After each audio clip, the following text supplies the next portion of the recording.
Hi everyone, I'm Yasmine, I'm Emily. and this is Doctors Who Wear Pink.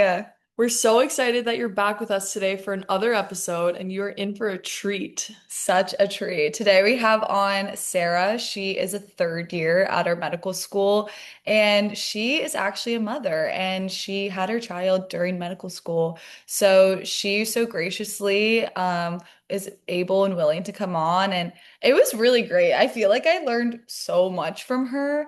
And I think she just has like a really unique perspective to share. So stay tuned for that. And I hope you guys all listen till the end because I think this one's going to be really helpful. Yes. Welcome back. Today we are with Sarah Kim, and we're just going to talk to her about her life, her journey, and we can't wait to hear more. So, to start, like Sarah, tell us a little bit about your journey to medicine. Yeah, right now I'm in my third year of medical school. So flashback to 2020, medicine was like the last thing on my mind. I was in college. I was actually a music performance major, and that was how I went to school in undergrad. That's how I got my scholarship. So I was very focused on music, very focused on building my career. And it wasn't until 2020 when the whole world was hit by COVID, where I was really exposed to um, healthcare and its, fundamental value in society. Mhm. I'm originally from Maryland and DC, that DMV area, and we were really hit hard by COVID, and especially even also after COVID, during the like social restrictions. Mhm. We didn't really get clear from that for much longer than like Florida, for example, or any other state. Um, so, it's hard as a musician being locked in. I can imagine. And also, just seeing how much distrust there was of just healthcare, and especially physicians who are risking their lives, risking their everything, during a time where we're not unsure of the disease and its impact on people's health and people's lives. And people are still afraid. People are afraid of COVID. People are afraid of going to the hospital, where you think your life will be saved, but during a time where it's a global pandemic, you're just unsure. And so that really sort of changed my mind, thinking what I wanted to do with my life and what I could use my skills for. And something that I really carried on since I was younger is people used to say that through my music, I was able to communicate really well. And so that's something that I've tried to carry on through not only just applying to med school, but also while I've been here and now in my third year, really focusing on how we communicate to patients, and how we're able to also communicate to patients' families and people who are involved in the patient's care. So those are nurses and PAs and PCAs, you name it, all the individuals involved. That's essential to valuable care. And so that's something that I've tried to carry. But really, throughout it all, what's probably led me most to medicine is I feel this supernatural calling that this is something that I'm supposed to be doing with my life. And this is why I have the skills I have. Mhm. So despite all the hardships and the barriers and the long nights of studying and the early mornings you wake up, it really is that calling that I feel to be a physician that sort of motivates me to go on to the next day. So that's what brought me to medicine. Yeah, that's so well said. Like, it's so true. I feel like, especially at the school that we go to, like, we have so many faculty that really like take the time to be like, this is a calling. Like, literally, I was helping out with orientation day, and Dr. Collins like put on the board like, this is not a job. Like, and people are trying to make it a job, and it's not. Don't let them because it's so much more than just that, and it is this like supernatural calling, like you said, and that definitely feel that. Yeah. I love that. Also, because music is such a different, factor of career, like exploring different things. And also super unique and cool that you did that. I was wondering what like skills in your music are you able to translate into your healthcare now? Because I think that Mhm. that's super cool background to bring in. Yeah. Yeah, I mean, when people hear that, um, a lot of people think, and this is true in a lot of ways. A lot of people have a background in, school, like band or orchestra, so they picture something like that, and I don't blame them. But just to put in perspective, like when I was an undergrad and even in high school, I was in a pre-conservatory program. So I would be spending basically from 8 a.m. to 5 p.m. in either chamber music, practice, orchestra, solo performance. I mean, those are long hours. So Yeah. imagine school hours, but with music. So that's what I was doing. So with that, there's a lot of hard work and diligence and resilience and perseverance that prepares me for. Mhm. And so I'm not a stranger to sitting down and studying, At one point in my life, I'm studying music, but now think about how many times I've looked at, all these biochemical pathways at this point and just like pathophysiology of different diseases. And it might seem like that's very different from music, and maybe it is content wise, but the ability to sit and really digest that information, see how it all connects, that's not that far from what I used to do. And then more importantly, I think when I touched on the communication, it's one thing to play notes and like, I perform violin. So it's Mhm. one thing to play the notes on the page. It's another thing for audience members and people listening to really understand the message of the music and the message that I'm trying to deliver to them. Mhm. And that may sound very esoteric to someone who maybe doesn't quite or is not really involved in music to that level. Yeah. So to put it in layman's terms, there's music that is, trying to convey a message, Mhm. and it's up to the musician to practice well and to really deliver that message to an audience member. And Mhm. so, how I've sort of tried to bring that into medicine is there are really complex pathways and really complex pathophysiology and treatment options that we present to patients. Mhm. Patients who, I mean, we talk about in the first 2 years of med school, the average reading level in the US is like what, a fourth grade level. And so it's so hard, especially I think in our first 2 years of med school where we've learned all this material and now we're like forced to condense it to one or two sentences to a patient in like 2 to 5 minutes, trying to explain to them this really complex disease, and trying to, just like comfort them and knowing that um, our team is trying to best care for the patient or this patient's family member. And so from that, I think some of the ways that music has sort of led me to this is really trying to synthesize information and then put it really simply. And um, that's really difficult.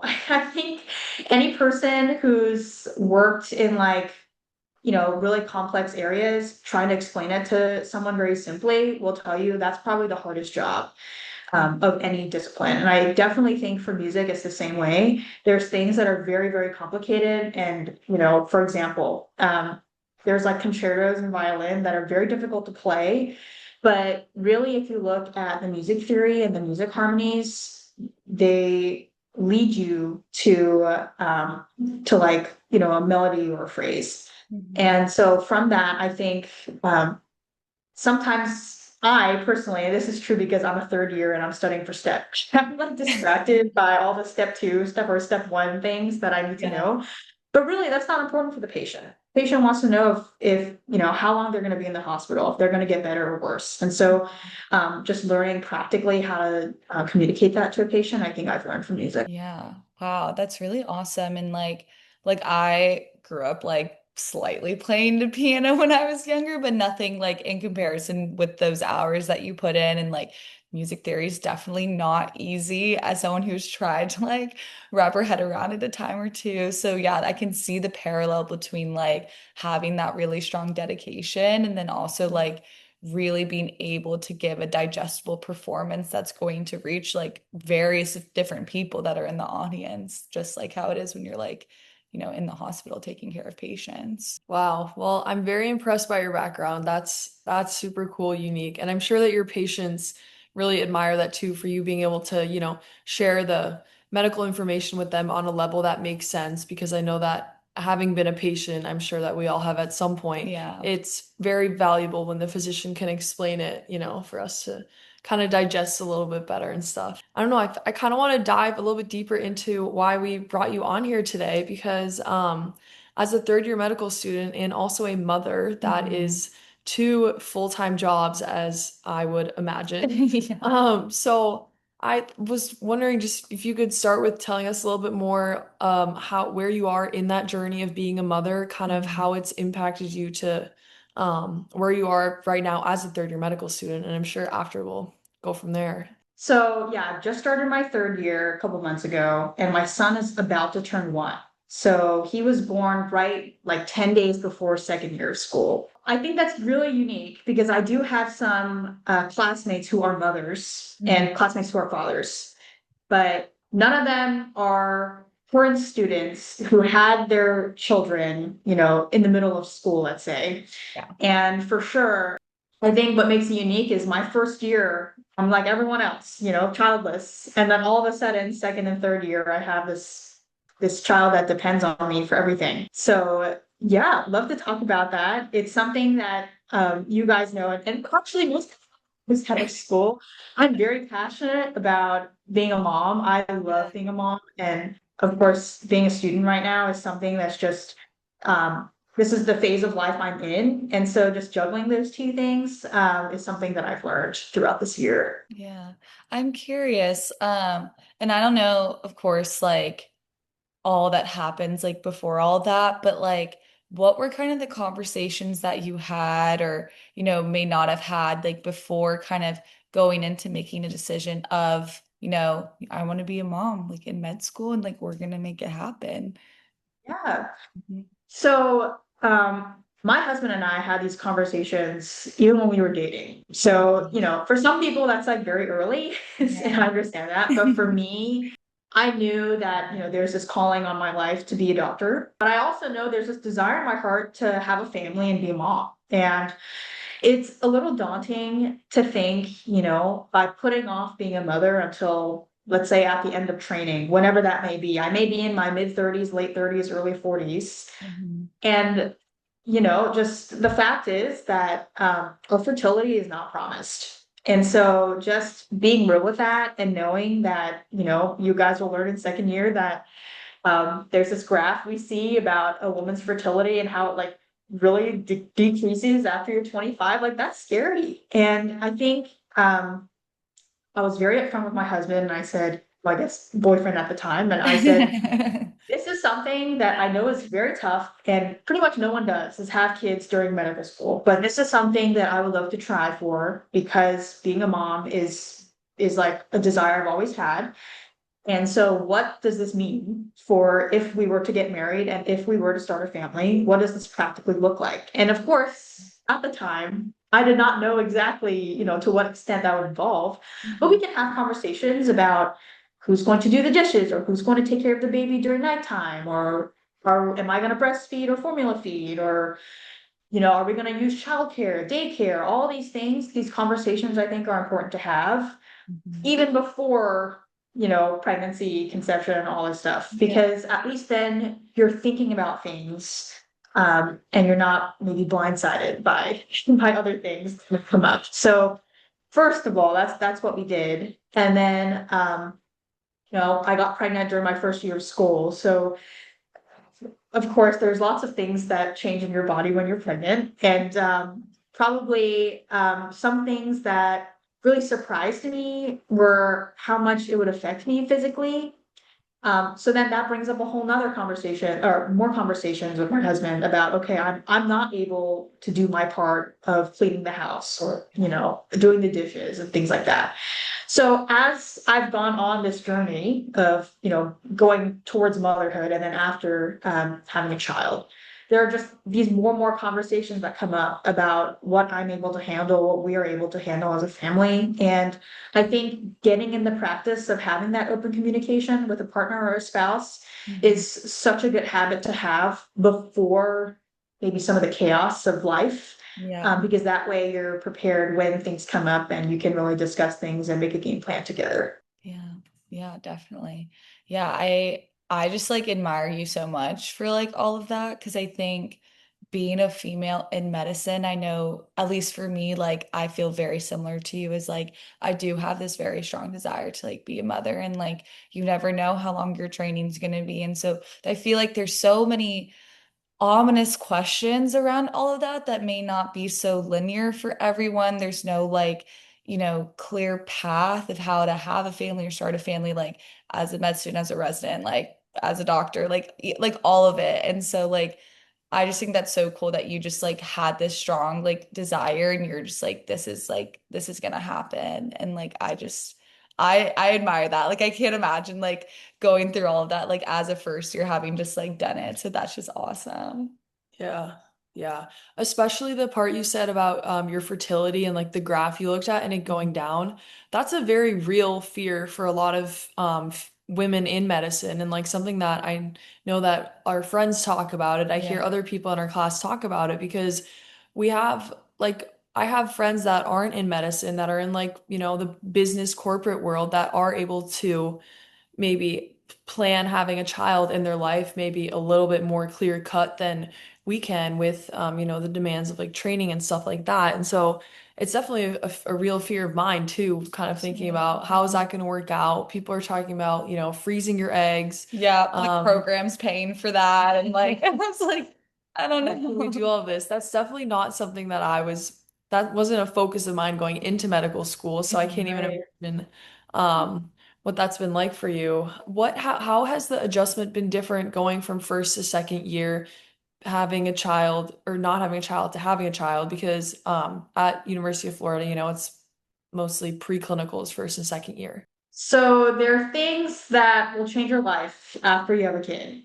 And that's like pretty well known. And then add on the medical school to that, it is just another dimension of exactly the hardship and the resilience it builds in you. And so what I mean by that is, when you're at school and you have those requireds like, all afternoon, all morning, you're at school and then you gotta get through your URO questions or your boot camp questions or whatever. Yeah. Gotta watch your lectures. And then when I get home, you know, can't just cook dinner or like I can't just sit on the couch and relax. Like I'm mom when I'm home. And that's something that I think definitely even now as my son has gotten older and he's, walking and more independent, he's much more conscious that of when I'm not home versus home. Yeah. And that is something that I really think about when, this all started. Because when they're first born, let me tell you, they're like in their potato stage. All they want is to sleep and eat. And there's things that come with that too and difficulties, but it's easy to study during those 1 or 2 hours when they're sleeping. And it's fine when you don't have to keep an eye on them because they're trying to kill themselves at every moment, like right now. So it's trying to climb bookshelves and climb walls. But Yeah. when they're like, really small and they're not doing much, like you can find an hour or two to study. And that's inconvenient. It's not like when you were single or like, childless and you can study whenever you want, like 4-hour blocks. Mhm. And then as they get older, they get different needs. So when he was born, and we learn in med school, and everyone in medicine knows breast milk is the best milk. It's just what it is. And if you can't breastfeed, you'll formula feed. So, or a combination of both. And initially, it was very important for me that my son was breastfed. And, the problem is that he didn't latch well, which meant that I needed to pump around the clock to keep my supply up. So Mm. what does that mean with med school or even like residency with some of my resident friends? Yeah. It means that every 2 or 3 hours you gotta take, you gotta go to the lactation room. There's one in HMed, but somewhere in the hospital, you Yeah. gotta give yourself 20 minutes to pump, get out, clean, and then go back to doing what everyone else is doing. And it's Mhm. very disruptive.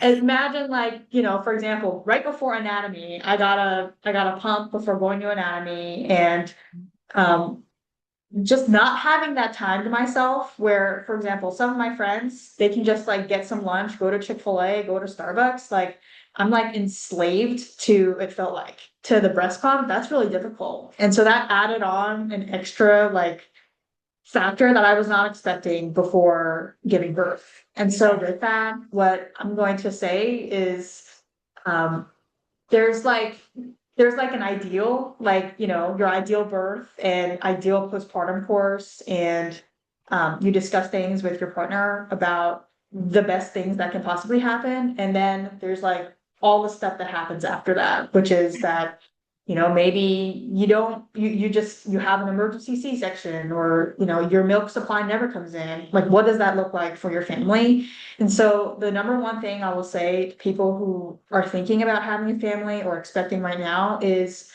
the more you can try to build in flexibility, and like just thinking about all the possibilities and figuring out what can work out for you guys if the worst thing happens, that'll help you a lot more. And it helped me too, just thinking about, if I'm not able to pump around the clock, what are our options? And are we able to afford formula and, all these things? Yeah, no, that's definitely really true and, very unique to, being a mom that just gave birth and like having, like you said, feeling enslaved to the pump. I can literally only imagine. You kind of mentioned that that was something you weren't really expecting, going into all of it. Is there anything else that maybe, you weren't expecting or you did expect and you guys did a really good job planning for? So I knew that, um, the especially the preclinicals, Mhm. there would be a lot of like studying, like book work. There's a little bit, I mean, there is some of that in third year, but a lot less than, your first 2 years. So I knew there'd be time for me to be home and I could be with my son and watch lectures from home. There's some times where I just can't, we're in anatomy all day, or we have requireds from, 12 to 5. And Mhm. there are moments where I just can't do that. So what do you do with the child? Someone's kind of watched the child.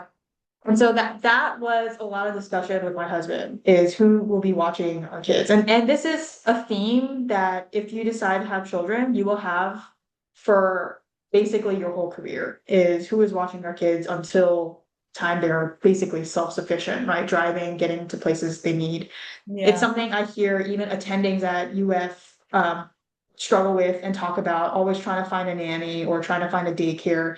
It's really tough, especially as I've learned, if you're in a specialty like surgery or anesthesia, something where the hours are just not forgiving. And Hmm. not only that, most daycares in town or generally are built for a 9 to 5 job, which Yeah. means if you work any other job like medicine and you're required to be in the hospital at, let's say, 5 a.m. or 4:30 if you need a pre-round, Mhm. no daycare is open. So that brings up a lot of questions, and like really real life questions about who is going to be watching your kid, who can you trust to watch your children. And Mhm. so I think what I was prepared for, and with my husband, is we really had discussions about my husband staying home at least the first 6 months. Mhm. Um, we, if you can't avoid daycare, not that daycare is bad, but there's a lot of infectious bugs that, Oh, transmit, and you will learn. yes. And once kids sick, everyone's sick. It's just how it is. And that's just something I knew, if I was also going to be in school at the same time, I could not handle being in school, having a newborn, and having a sick newborn all at the same time. Yeah. So you sort of pick and choose your battles. My husband very graciously stayed home the first couple months, and I know that's not an option for a lot of people. But Mhm. my husband also works from home, so there is that added flexibility. I would say, something that also I did not expect.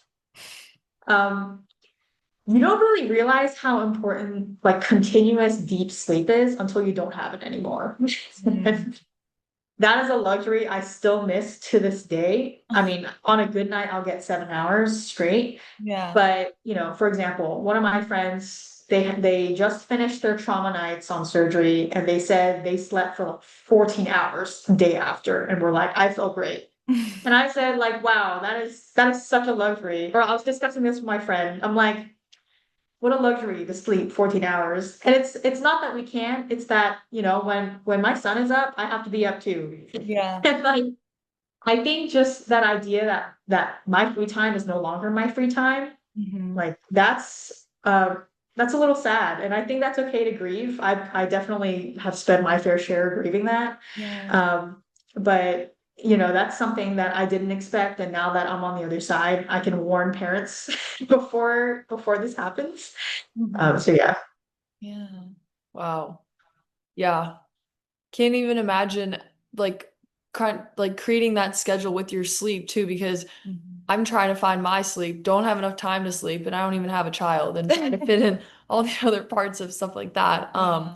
And also I can imagine, like, as you said about planning and having these discussions with your husband and kind of making a game plan together.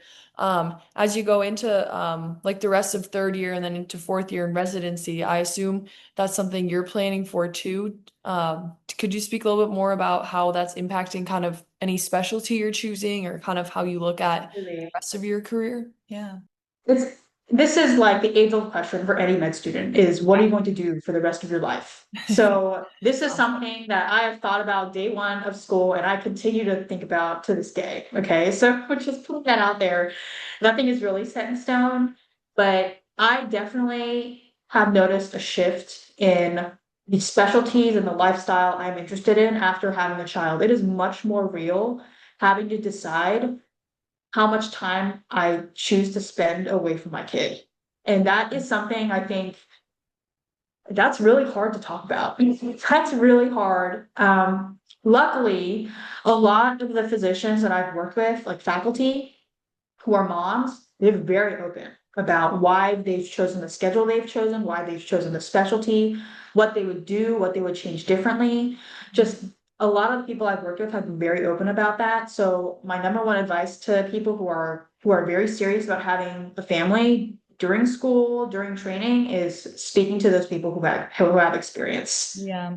Now, in terms of actual specialty, I'm very big on flexibility. I always have been even prior to school, and even now having a child, it's like exponentially grown.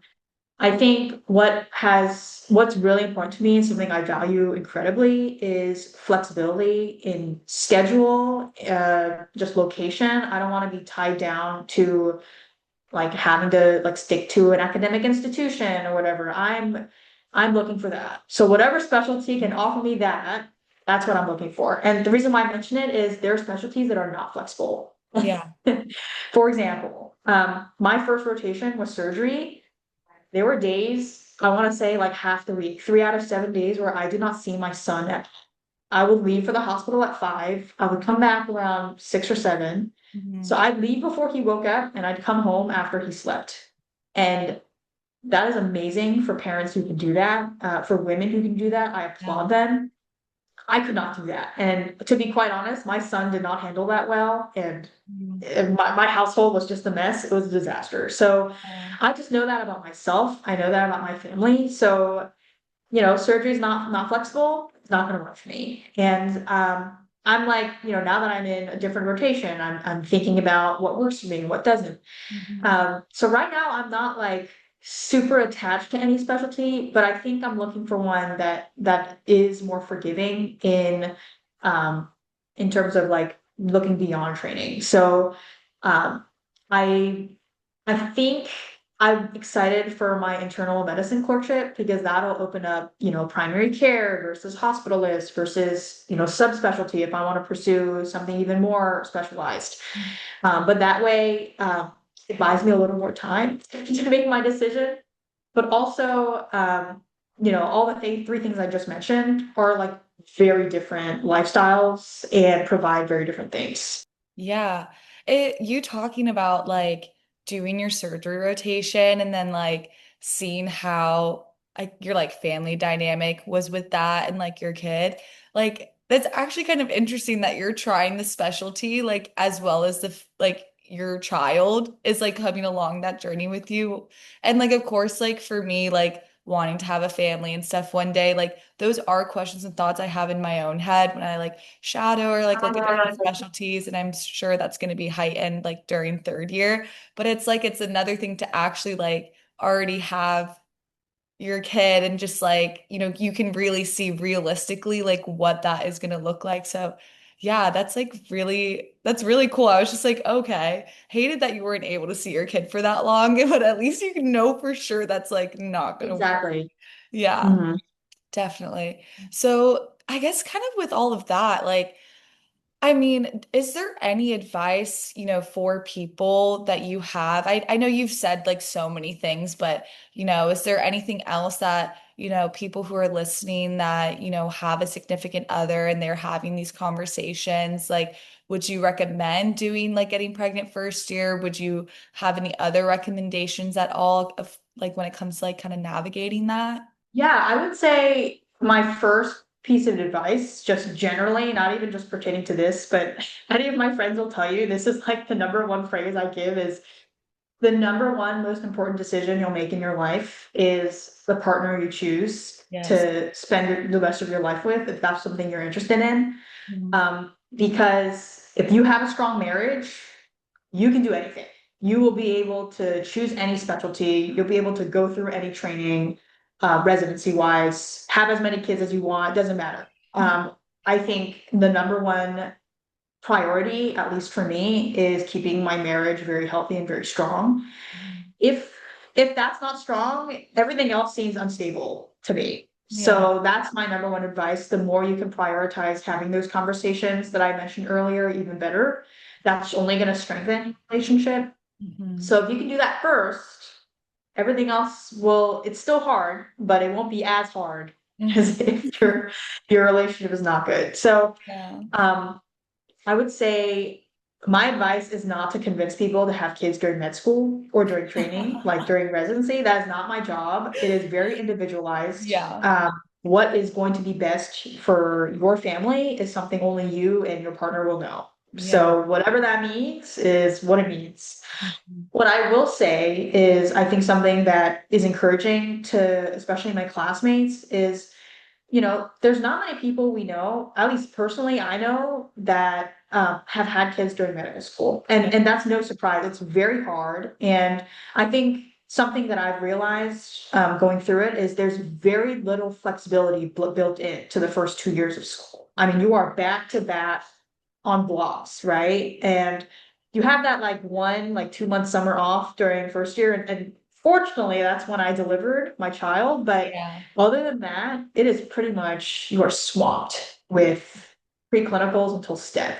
Mhm. So with that, just knowing that, and then I think the other time you're pretty much swamped is like your intern year of residency. That's probably going to be your worst.